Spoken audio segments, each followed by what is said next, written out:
Assalamualaikum warahmatullahi wabarakatuh. Halo pemirsa setia Sultan TV dimanapun Anda berada.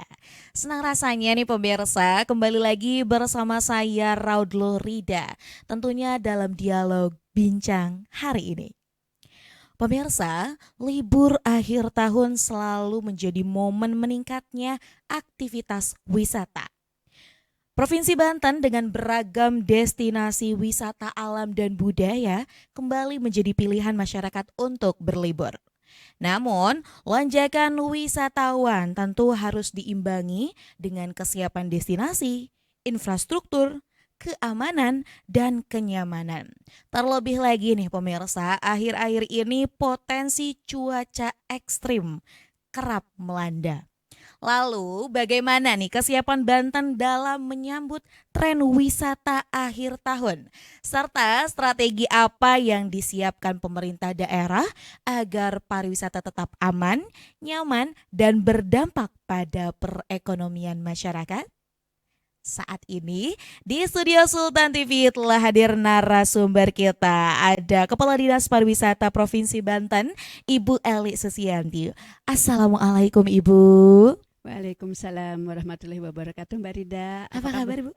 Alhamdulillah sehat. Mbak Alhamdulillah Rida sehat? Alhamdulillah Bu sehat nih. Alhamdulillah. Dan alhamdulillah ya Bu ya, terima kasih Bu sudah berkenan datang ke studio Sultan TV. Kita berbincang-bincang nih Bu. Siap, suatu kehormatan saya diundang di sini. Baik. Nah tentunya ini kan pemirsa setia Sultan TV juga sudah menanti ya Bu. Ini kita akan berbincang soal apa sih bersama Kedispar Banten. Nah ini momennya tepat sekali berkenaan dengan libur akhir tahun dan juga akhir tahun yang biasanya suka banyak bukan hanya siswa yang libur ya Bu ya. Nah ini kita akan berbincang soal tren wisata akhir tahun.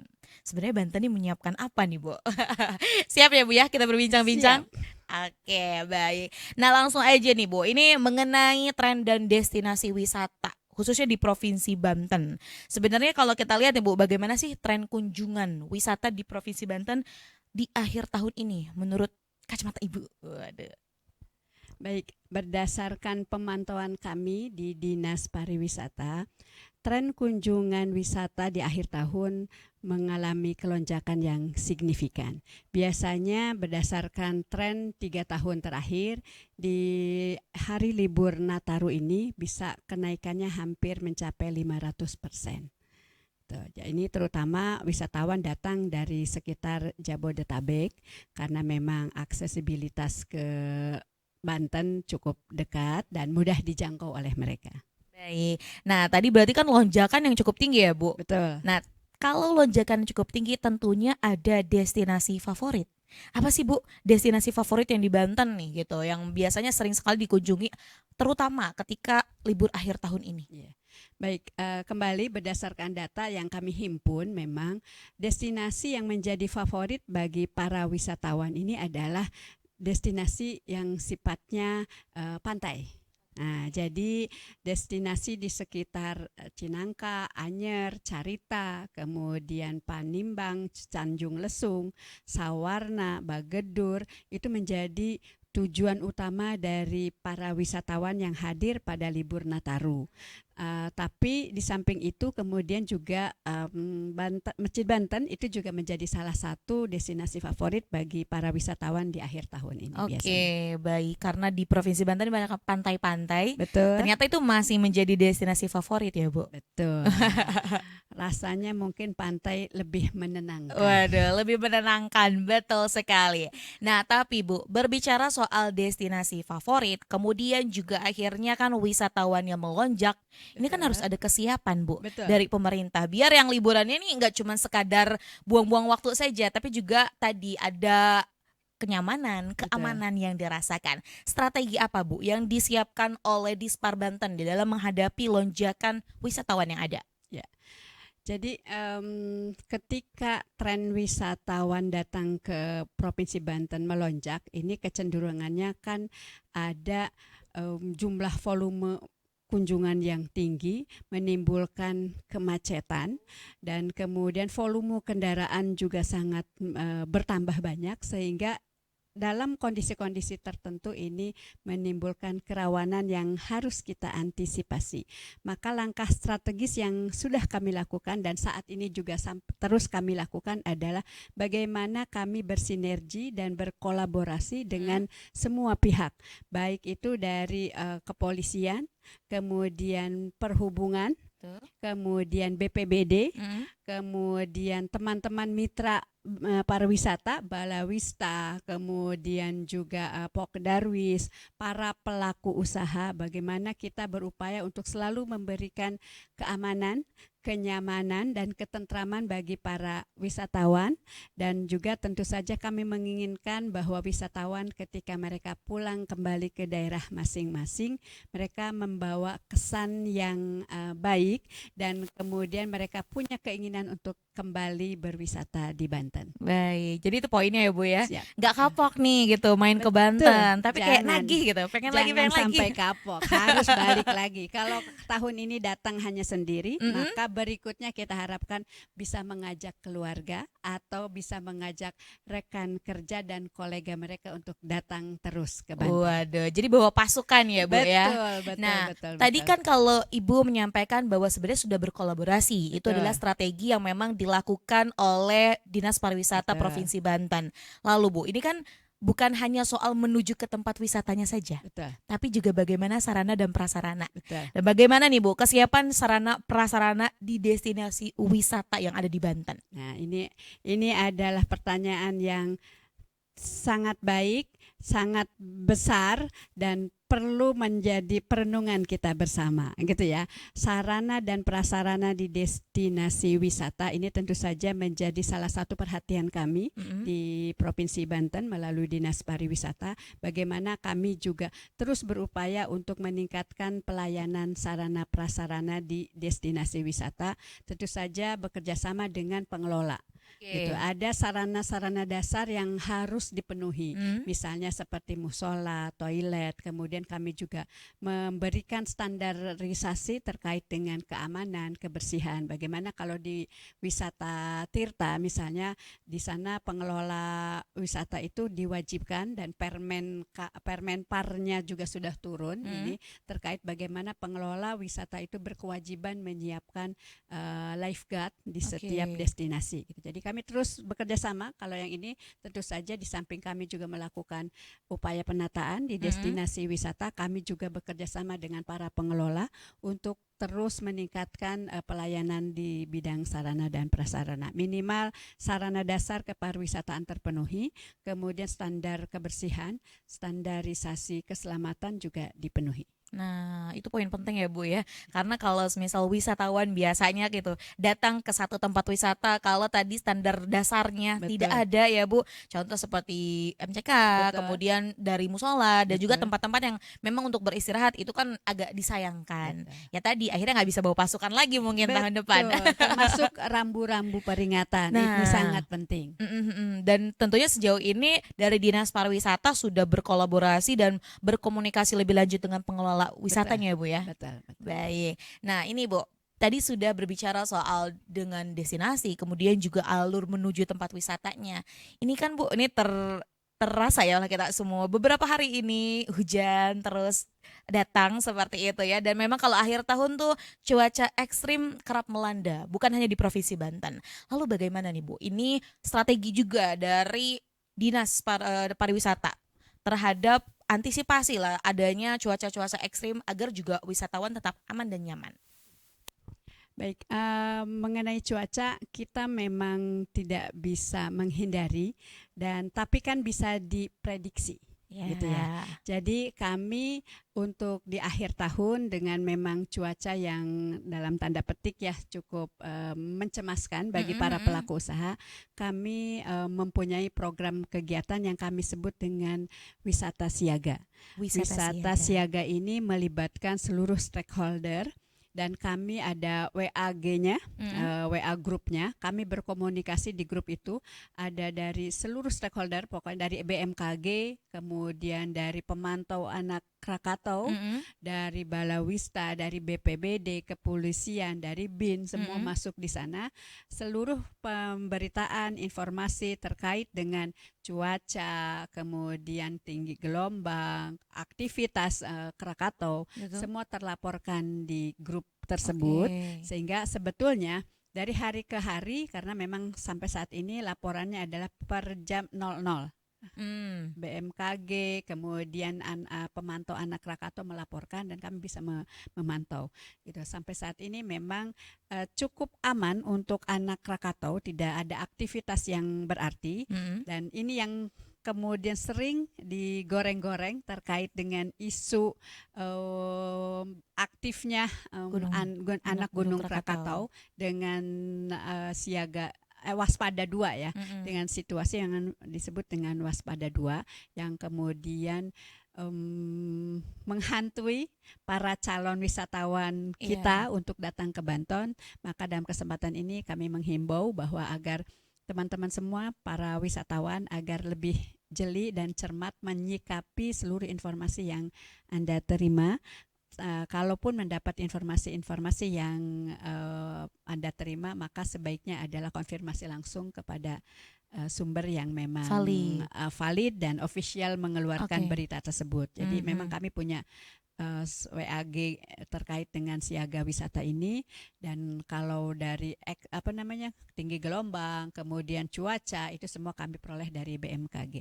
Betul, 3 hari ini kita didera oleh hujan yang luar biasa, tapi hujan kan hanya membasahi, tidak menghentikan. Gitu ya, tidak menghentikan para wisatawan untuk datang ke Banten. Harapan kami seperti itu. Baik, jadi tentunya tetap ya Bu ya, ini bukan berarti dari dinas pun akhirnya melepas tangan terkait dengan adanya cuaca ekstrim dan lain-lain. Tadi bekerja sama dengan BMKG, kemudian juga dengan pihak-pihak yang memang pakai di situ seperti itu ya Bu. Betul. Nah tadi juga poin pentingnya adalah memang ya Bu ya, ini kan di zaman media sosial yang makin maju gitu, ada banyak informasi-informasi yang kadang juga akhirnya membuat ketakutan, bikin parno masyarakat. Jadi tadi kata Ibu udah bilang bahwa kalau misal informasinya nggak valid, cari dulu. Kemudian juga tadi ada official ya di akun-akun media sosial.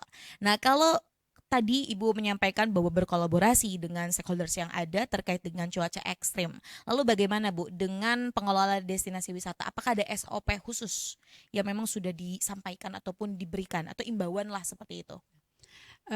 Dalam 2 hari terakhir kami bersama-sama dengan Polda turun langsung ke lapangan, mengecek kesiapan pengelola wisata dalam menyambut Nataru ini. Salah satu yang kami tekankan di sana adalah bagaimana mereka melaksanakan SOP yang memang harus mereka punya terkait dengan tadi ada rambu-rambu ketika ada kedaruratan. Kemudian bagaimana mereka melaksanakan penjagaan keamanan melalui tugas-tugas dari lifeguard yang harus mereka siapkan. Kemudian kita juga memantau terkait dengan bagaimana rambu dan lain sebagainya untuk menggiring kemudahan bagi para wisatawan ketika mereka berkunjung ke suatu destinasi.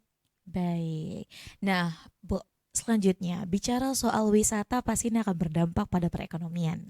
Nah ini sejauh mana sih Bu dari pemerintahan Provinsi Banten mengharapkan ya pertumbuhan ekonomi pada saat bulan-bulan wisata ini gitu? Kan begini Mbak, pariwisata itu tidak bisa berdiri sendiri tunggal ya. Tapi wisata ini bisa menggerakkan sektor-sektor lain. Jadi ketika pariwisata kita tumbuh, maka sektor lain seperti akomodasi, transportasi, kemudian kriya karena UMKM misalnya gitu akan juga terus meningkat. Maka kami berharap dengan peningkatan kunjungan wisata di akhir tahun ini seharusnya bisa mendongkrak perekonomian di Provinsi Banten. Bagaimana ketika para wisatawan datang, mereka spend money untuk misalnya membeli, tentu saja pertama adalah makanan. Betul. Makanan mereka penting harus tuh, beli itu kan, kulinernya akan maju. Kemudian ketika pulang mereka juga ingin memberikan suatu kenangan, membawa kenangan, maka mereka juga membeli oleh-oleh. gitu ya. Entah itu oleh-olehnya berbentuk kerajinan atau makanan. Jadi kami sangat punya keyakinan ketika pariwisata maju, maka UMKM di sekitar destinasi wisata ini juga akan terus tumbuh dan pada akhirnya akan mensejahterakan masyarakat. Nah, itu poin pentingnya mensejahterakan masyarakat. Lalu Bu, apakah ada program khusus yang memang ini melibatkan UMKM tersebut nih Bu, terkait dengan pelaku ekonomi kreatif di sekitar destinasi wisata yang ada di Banten? Terkait dengan itu kami selalu menghimbau dan mengajak para pengelola untuk memberikan ruang tertentu kepada para UMKM. Bagaimana kami berkolaborasi dengan Persatuan Hotel Seluruh Indonesia PHRI Banten gitu untuk mengajak para hotel menyediakan pojokan UMKM gitu ya. Di beberapa hotel ini kita lihat, ini tentu tujuannya adalah bagaimana kita memberdayakan masyarakat yang memiliki kreativitas di bidang ekonomi kreatif agar mereka dapat dipromosikan di hotel. Kemudian untuk pengelola-pengelola wisata yang sifatnya terbuka, juga kami meminta kepada para pengelola untuk memberikan ruang para UMKM itu untuk dapat berjualan di sana dengan catatan bahwa kegiatan mereka tidak mengganggu aktivitas di destinasi tersebut. Baik, nah jadi kan wisatawan senang, masyarakat sekitar pun jadi riang Betul. gitu ya. Cuan akhirnya mengalir Nah, ke orang Banten juga. Betul sekali. Akhirnya kan ini pertumbuhan ekonominya pun berjalan dengan baik. Betul, Mbak Rida. Nah, kemudian nih Bu, pastikan strategi yang disiapkan oleh Dispar terkait dengan promosi wisata sudah ada ya Bu. Nah, boleh mungkin Bu ini juga diberitahukan, diinformasikan kepada masyarakat, khususnya masyarakat Banten, apa aja sih Bu langkah-langkah promosi yang sudah dilakukan oleh Dispar Banten dalam mempromosikan wisata? Banyak hal yang sudah kami lakukan untuk mempromosikan destinasi wisata di Provinsi Banten. Tentu saja di era digital seperti ini, promosi melalui digital, melalui medsos, platform dan ini semua kita lakukan. Kami juga menggandeng teman-teman media baik online maupun elektronik untuk terus menggaungkan promosi wisata di Banten. Kami juga di tahun 2025 ini menggandeng komuter, kami mempromosikan wisata Banten ini di komuter lain, jurusan Jakarta Bogor. Sasarannya adalah tentu saja adalah para komuter yang di luar Banten yang sering menggunakan transportasi tersebut untuk melihat bahwa di Banten ini punya potensi wisata yang beragam, yang sangat luar biasa, yang bisa dinikmati oleh masyarakat Indonesia. Gak usah jauh-jauh pergi berwisata, ke Banten aja. Asik. Nah, tagline-nya bagus banget tuh Bu. Gak usah jauh-jauh berwisata, cukup ke Banten aja. Nah, terakhir nih Bu, ini karena kita sudah 30 menit, hampir 30 menit ya Bu, ini berbincang soal wisata, betul banget, nggak terasa. Dan jadi ini untuk menutup nih Bu ya, ini boleh dikasih closing statement atau pernyataan penutup Bu, terkait dengan tema kita hari ini nih soal wisata kepada pemirsa setia Sultan TV. Dan tambahin Bu, boleh pesannya, imbauan untuk wisatawan nanti yang akan berlibur ke Banten. Silakan Ibu. Baik, untuk seluruh masyarakat Indonesia, khususnya masyarakat Banten, kita memiliki potensi wisata yang sangat luar biasa, dari mulai wisata religi, wisata alam, wisata pantai, wisata budaya, wisata kuliner, yang tak kalah menarik dibanding dengan tempat wisata lain di luar Banten. Kemudian aksesibilitas untuk menuju Banten sangat mudah karena kita sangat dekat dengan bandara dan juga ibu kota Jakarta. Jadi jangan ragu untuk datang terus ke Provinsi Banten, dan bagi pengelola wisata tetap mematuhi aturan main pengelolaan wisata agar wisatawan yang datang ke Banten merasakan kenyamanan, ketentraman, dan membawa kenangan indah untuk kembali pulang dan ingin kembali ke Banten. Wisata ke Banten aja. Baik, terima kasih Ibu. Luar biasa sekali wisata ke Banten aja. Nggak usah jauh-jauh Bu ya. Betul. Banyak nih Bu ya destinasi-destinasi yang keren di Banten. Yuk nanti sama-sama deh liburan gitu Bu ya. Iya. Belum pada libur kan? Belum pada libur, belum pada Belum nih, libur. Bu, belum nih, Ayo Bu. kita berlibur. Oke, gas ke. Dan tentunya untuk masyarakat yang nanti akan menikmati liburan semoga diberikan kesehatan dan juga keselamatan. Itu yang paling Amin. penting ya Bu Amin. ya. Amin. Baik, terima kasih Ibu. Sami-sami Teh Rida. Luar biasa sekali kita berbincang soal wisata Bu. Siap. Sudah nggak sabar Bu mau liburan. Ingat, liburan ke Banten aja. Iya Tapi betul. patuhi aturan-aturan. Nah, betul sekali. Ya sudah Bu, kita cukupkan nih Bu ya perjumpaan kita pada hari ini. Semoga apa yang kita perbincangkan juga bermanfaat dan mengedukasi masyarakat. Baik, kita tutup perjumpaan kita pada hari ini. Pemirsa setia Sultan TV dimanapun Anda berada. Demikian nih perbincangan kita bersama Kepala Dinas Pariwisata Provinsi Banten. Membahas mengenai tren wisata di akhir tahun. Dan tadi juga membahas ada banyak sekali kesiapan dan strategi yang sudah disiapkan oleh pemerintah Provinsi Banten. Semoga apa yang kita perbincangkan dapat bermanfaat dan berkelanjutan. Saya, Raudla Rida dan segenap kru yang bertugas pada hari ini mengucapkan terima kasih. Pamit undur diri. Sampai jumpa. Wassalamualaikum warahmatullahi wabarakatuh.